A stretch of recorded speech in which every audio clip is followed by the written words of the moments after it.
O anticristo. Essa mesma palavra tem sido fonte de fascínio por milhares de anos. Este ser misterioso estará no centro da profecia bíblica do fim dos tempos e será responsável pela infame marca da besta. Não há necessidade de adivinhar sobre este diabólico poder. Neste vídeo, iremos diretamente para a Bíblia para provar exatamente quem é o anticristo. Fique ligado!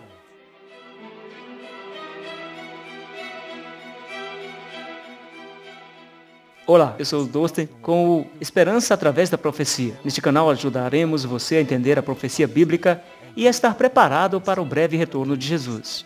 Se você é novo, verifique se está inscrito com as notificações da campainha ativadas para que você não perca nenhum conteúdo poderoso.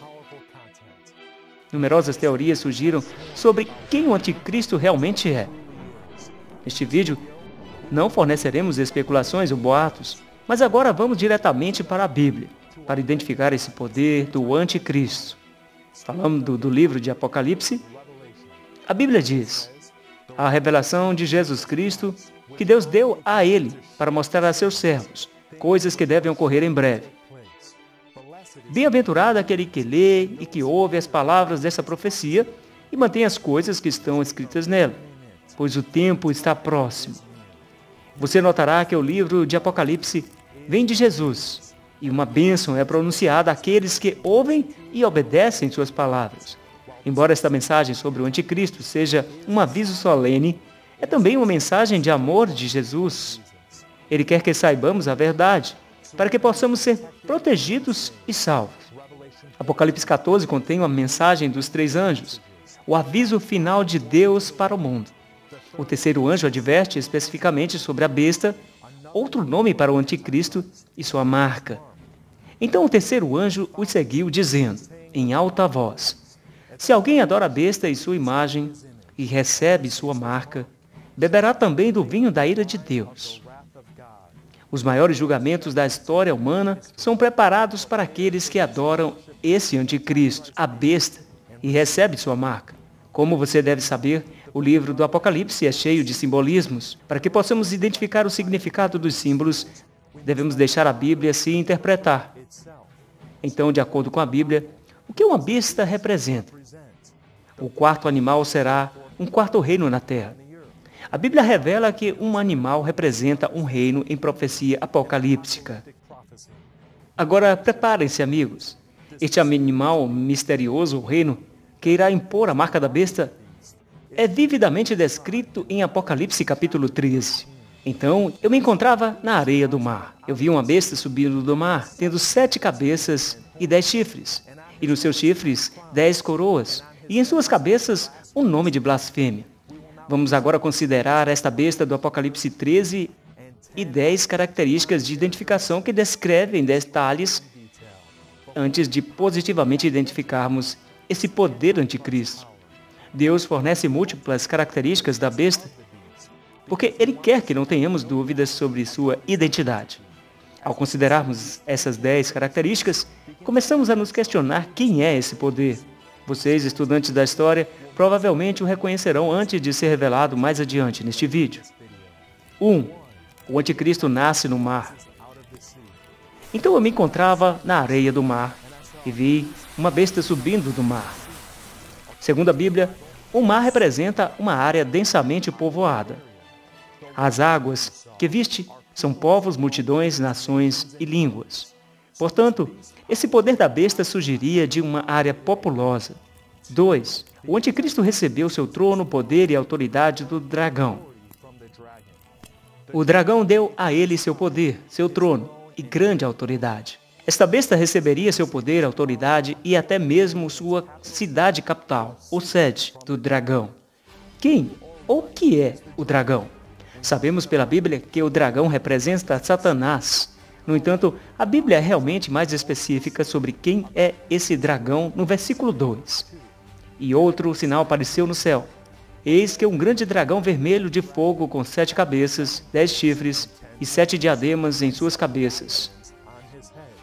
E o dragão estava diante da mulher que estava pronta para dar à luz, para devorar seu filho logo ao nascer.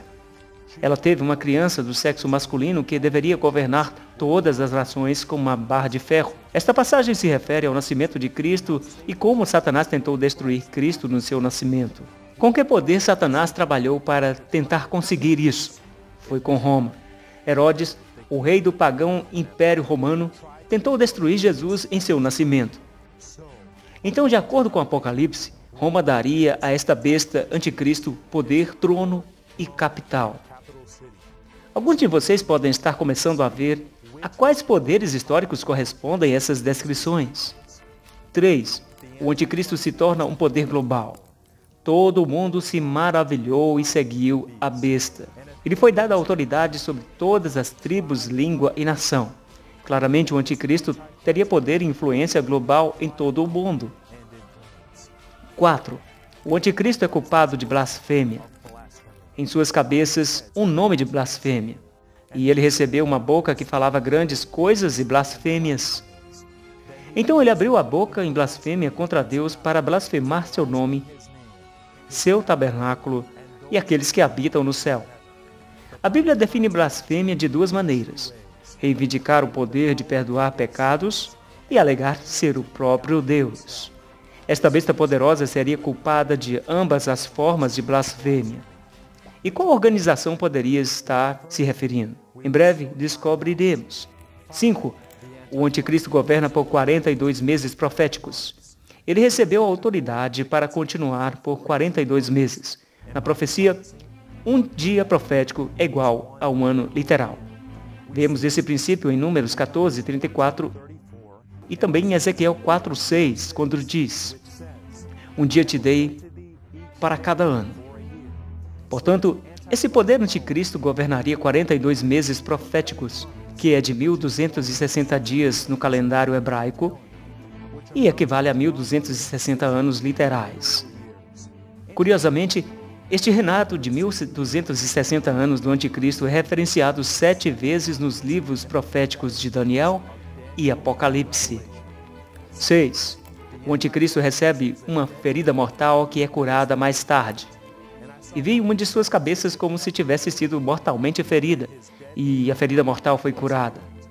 A Bíblia fala dessa besta poderosa recebendo uma ferida mortal que mais tarde teria sido curada. Em breve revelaremos como isso aconteceu com o anticristo. 7. O anticristo recebe a adoração. Eles adoraram a besta, dizendo: quem é como a besta? Quem é capaz de fazer guerra contra ela? Claramente, esse poder da besta é diferente de outras nações, pois recebe a adoração. O anticristo seria um tipo de poder político religioso. 8. O anticristo persegue o povo de Deus. Foi-lhe concedido fazer guerra contra os santos e vencê-los. O anticristo será culpado de derramamento de sangue em massa contra o povo de Deus. Em apenas um momento, puxaremos a cortina sobre esse blasfemo oponente de Deus e seus santos. 9. O anticristo tem o poder como líder, pois é o número de um homem. Apocalipse se refere a um homem que representa esse poder anticristo. Daniel capítulo 7 descreve o chifre pequeno, que é uma profecia paralela sobre o anticristo. E lá, neste chifre, havia olhos como olhos de um homem e uma boca falando palavras pomposamente. Esta besta poderosa teria um único homem que serve como representante e líder. Em breve revelaremos quem é ele. 10. O anticristo tem o número 666. Aqui está a sabedoria. Quem tem entendimento calcule o número da besta, pois é o número de um homem. Seu número é 666. Observe que 666 não é a marca da besta, mas é o número de um homem. O número misterioso identifica o líder do poder anticristo. Então, quem é o anticristo? Com base nessas 10 características, alguns de vocês já devem tê-lo identificado. Existe apenas uma organização na história humana que corresponde a todas essas 10 características. Com precisão perfeita, o anticristo não é outro, senão o papado. A união da Igreja Católica Romana com o Estado. Em breve, Veremos como essa instituição se encaixa perfeitamente em cada uma dessas 10 características. Mas sejamos claros, amigos, existem cristãos amorosos e sinceros na Igreja Católica, que estão fazendo o melhor que sabem. Este aviso do anticristo bíblico não é sobre as pessoas da Igreja Católica, mas é sobre um sistema falso que se estabeleceu contra Deus. Mais uma vez, Deus dá este aviso solene por nossa bênção e segurança. Certifique-se de observar cuidadosamente a cada uma das 10 provas a seguir para ver como o papado combina perfeitamente com essas descrições bíblicas de uma maneira que nenhum outro poder pode. Mas primeiro, devemos perceber que esse ensino da união da Igreja Católica com o Estado, sendo o anticristo, não é novidade. A maioria das igrejas cristãs hoje começou acreditando e ensinando isso. De fato, os líderes da Reforma Protestante ensinaram esta mesma verdade. Considere as palavras de Martim Lutero, o mais conhecido dos reformadores e fundador da Igreja Luterana. Nós aqui temos a convicção de que o papado é a sede do verdadeiro, real anticristo. João Calvino, outro importante reformador e teólogo, concordou com Lutero sobre esta questão. Algumas pessoas nos acham muito severos e censuradores quando chamamos o pontífice romano anticristo. Mostrarei brevemente que as palavras de Paulo em 2 Tessalonicenses 2 não são capazes de qualquer outra interpretação que não as que se aplicam ao papado. O famoso pastor batista Charles Spurgeon, possivelmente o pregador e teólogo mais renomado no cristianismo moderno, proclamou: é dever de todo cristão orar contra o anticristo. E sobre o que o anticristo não é um homem são, deve levantar uma questão. Se não é o papado na Igreja de Roma e na Igreja da Inglaterra, não há nada no mundo que pode ser chamado por esse nome. A palavra protestante tem a sua raiz, a palavra protesto. A reforma foi um protesto contra os abusos e falsos ensinamentos da Igreja Católica. Infelizmente, a maioria das igrejas protestantes hoje tem esquecido contra o que estão protestando. Não é mais politicamente correto ensinar esta verdade bíblica sobre o anticristo. Mas aqui, em Esperança através da Profecia, estamos comprometidos em compartilhar a verdade, não importa quão desconfortável possa ser. Queremos que você evite enganos e esteja preparado para o breve retorno de Jesus. Vamos agora revelar as 10 provas do anticristo. Prova 1. O papado surgiu de uma área densamente povoada. A Bíblia profetizou que o poder anticristo surgiria do mar, que aprendemos representar povos, multidões, nações e línguas. O papado cumpre esse ponto perfeitamente, como surgiu na Europa Ocidental, o centro da civilização mundial naquela época. Prova 2. O papado recebeu seu trono, poder e autoridade de Roma. Ao examinarmos a história, não há dúvida de que Roma pagã transferiu seu poder, trono e até a capital diretamente para a Roma papal, a Igreja-Estado Católico. A capital do Império foi transferida de Roma para Constantinopla, permitindo ao papado ser a principal potência na Europa Ocidental. A história nos diz: a Igreja Romana empurrou-se para o local do Império Romano do mundo, dos quais é a sua atual continuação. O Papa, que se chama Rei e Pontifex Maximus, é o sucessor de César. Claramente, a Igreja Católica combina com essa segunda característica. Prova 3. O papado é um poder global. Ninguém contra-argumentaria que a Igreja Católica agora tem influência mundial. Líderes das nações mais poderosas do mundo se arrebanharão para prestar homenagem ao Papa. O poder e a influência que o papado teve durante a Idade Média e os tem nos dias atuais é inegável. De fato, a própria palavra católico significa universal. Não há dúvida de que a prova número 3 corresponde à Igreja Católica. Prova 4. O papado afirma ser Deus na terra e perdoar pecados. Como aprendemos, a Bíblia define blasfêmia como alegação de ser Deus e reivindicar o poder de perdoar pecados. O papado combina perfeitamente com essa quarta prova. Por favor, preparem-se, amigos. Como consideramos esta citação surpreendente tirada diretamente do Catecismo Católico? O sacerdote realmente perdoa os pecados ou ele apenas declara que eles foram remidos? O sacerdote perdoa realmente, verdadeiramente pecados, em virtude do poder dado a ele por Cristo. Todo o sistema confessional católico é uma falsificação feita pelo homem ao plano de salvação de Deus. Somente Deus pode perdoar pecados. O papado não apenas afirma perdoar pecados, mas eles acreditam que o Papa é igual ao próprio Deus. Em 1903, o Papa Leão XIII declara: mas o professor supremo da Igreja é o Pontífice Romano. A união de mentes, portanto, requer completa submissão e obediência à vontade da Igreja e ao Pontífice Romano, como ao próprio Deus. Considere essa citação chocante do mesmo Papa. Nós, os Papas, ocupamos nesta terra o lugar de Deus Todo-Poderoso. Amigos, essas declarações não são nada desprovidas de blasfêmia. Prova 5. O papado reinou exatamente por 1260 anos. Vimos que um dia na profecia bíblica é equivalente a um ano. Foi profetizado que o anticristo reinaria por 42 meses proféticos, o que equivale a 1260 anos literais. Vamos ver se esse foi o caso. Roma papal recebeu total supremacia na Europa em 538 d.C. Nesta data, não havia mais oposição ao decreto do imperador Justiniano, dando o controle ao poder do Papa. O Papa gozou do poder absoluto sobre as nações da Europa ao longo da Era Negra, quando as pessoas foram mantidas em escuridão espiritual e intelectual. Então, no ano de 1798, o papado recebeu o que veio a ser conhecido como uma ferida mortal, quando o Papa foi levado cativo pelo general francês Berthier. Este evento marcou o fim do domínio papal na Europa.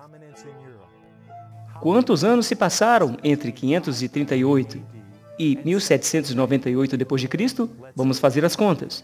Exatamente 1260 anos. Um perfeito cumprimento da profecia.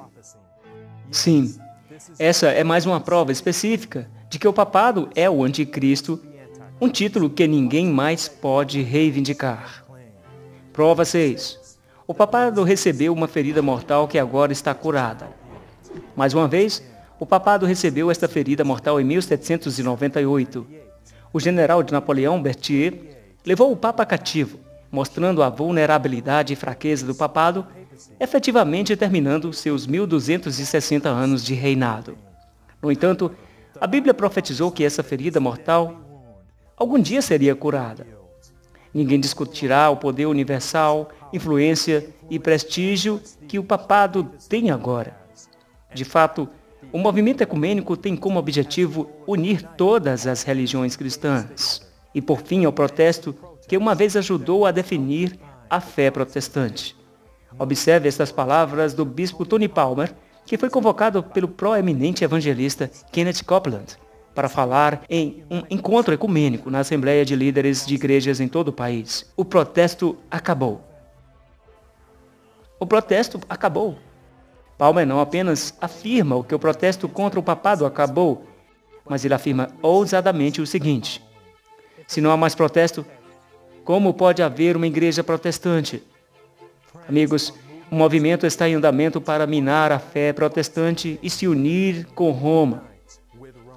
O próprio Papa falou por vídeo, neste mesmo evento, de um simples homem entre a multidão que uma vez disse: eu nunca vi Deus começar um milagre sem que ele o terminasse bem. Ele vai completar o milagre da unidade. Como você pode ver, os papas pedem unidade e são abraçados por Kenneth Copeland e os espaçosos líderes protestantes. E já não sabemos orar por ele, como devemos concordar com ele em sua jornada, em seu coração, pela unidade do corpo em Cristo. Nós nos unimos na unidade da nossa fé, aleluia. O Vaticano está no centro da pressão por esta religião mundial única e protestantes estão começando a abraçá-lo. Mas, amigo, não caia nessa. A Bíblia revela que essa unidade levará ao engano generalizado e, eventualmente, à marca da besta. A união é uma coisa boa, mas nunca à custa da verdade. Essa unidade com Roma teria sido desconsiderada pelos pais fundadores da América. Nossa nação foi construída sobre os princípios da liberdade religiosa, uma nação sem rei, uma igreja sem papa. Mas a Bíblia revela que a ferida mortal seria curada. E a profecia está sendo realizada diante de nossos olhos. Prova 7. O papado recebe adoração. Uma besta na profecia bíblica representa uma nação. No entanto, este animal de Apocalipse 13, o anticristo, seria diferente dos outros, dado que seria uma nação e um poder religioso que recebe adoração. Não há dúvida de que o papado corresponde a essa prova também. Todos sabemos que o papado é um poder religioso, mas você sabia que a cidade do Vaticano, a sede do papado, é realmente uma nação?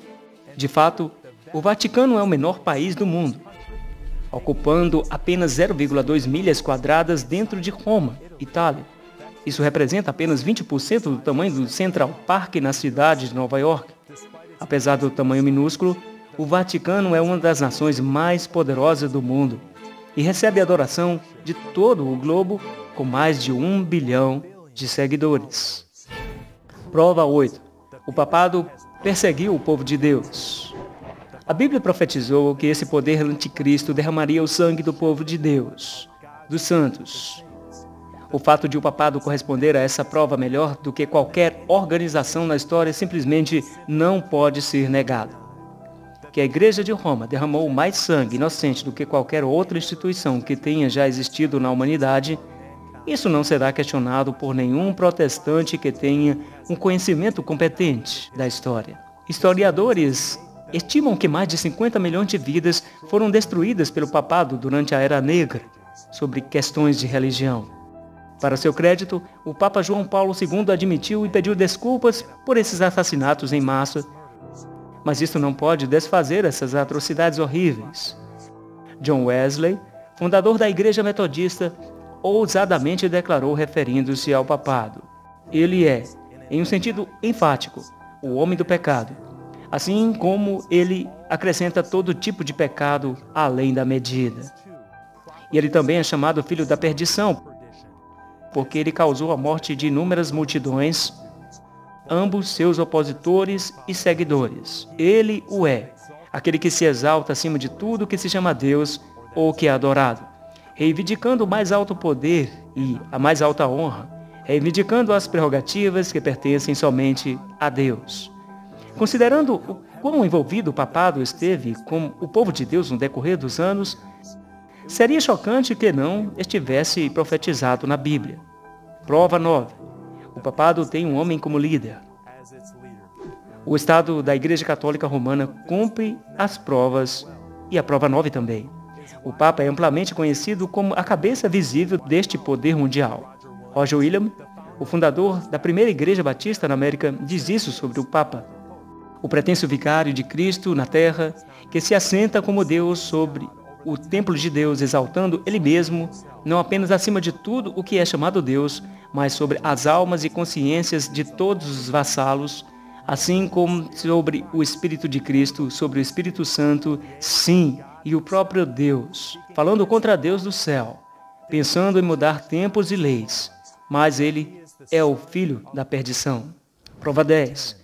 O papado está vinculado ao número 666. O número 66 tem sido a fonte de grande medo e intriga para muitos. Mas é necessário que não haja dúvida sobre o significado deste número. Muitos acreditam erroneamente que esse é a marca da besta, mas a Bíblia diz: aqui está a sabedoria. Quem tem entendimento calcule o número da besta, pois é o número de um homem. Seu número é 666. Então, 666 é o número da besta e de um homem específico nessa organização. Quem poderia ser esse homem? Poderia ser o Papa, o líder reconhecido do poder da besta? Um dos nomes frequentemente dados ao Papa é Vicarius Filii Dei, em latim, para vigário filho de Deus. ou substituto do Filho de Deus. Já vimos que esta é uma posição que o papado afirma ter. Observe o que acontece quando você soma o valor dos algarismos romanos para este nome. Esses números somam exatamente, você adivinhou, 666. O número da besta e o número de um homem, assim como a Bíblia profetizou. Amigos, Deus quer que não tenhamos dúvidas sobre a identidade deste poder bestial. Neste vídeo, vimos 10 provas distintas, tudo perfeitamente cumprido pelo papado. E esse conhecimento é essencial, porque será esse poder da besta anticristo que infligirá a infame marca da besta por toda parte do mundo. E será o próximo vídeo deste canal. Amigos, aconteça o que acontecer, não perca esse vídeo. Sua vida eterna está em risco. Mais uma vez, este aviso sobre o anticristo não é um ataque aos nossos preciosos amigos na Igreja Católica, mas contra o próprio Satanás e um sistema de adoração falsificado que se opõe contra Deus. É uma mensagem de advertência e amor do próprio Jesus, que quer todos nós, incluindo católicos, que sejamos salvos em seu reino. Amigos, se você é grato por este poderoso aviso de Jesus, por favor, escreva no comentário abaixo: Senhor, obrigado por essa mensagem de amor. Amém. Se essa mensagem foi útil para você e você quer que outros também ouçam, por favor, curta, compartilhe esse vídeo. Isso faz parte de uma série de vídeos que são ligados em conjunto. Clique no link abaixo para assistir esta série completa, em ordem. Aqui, em A Esperança através da Profecia, ajudamos você a entender melhor as profecias da Bíblia e estar preparado para o breve retorno de Jesus. Espero que você considere se inscrever. O mais importante, amigos, é manter os olhos em Jesus, autor e consumador da fé.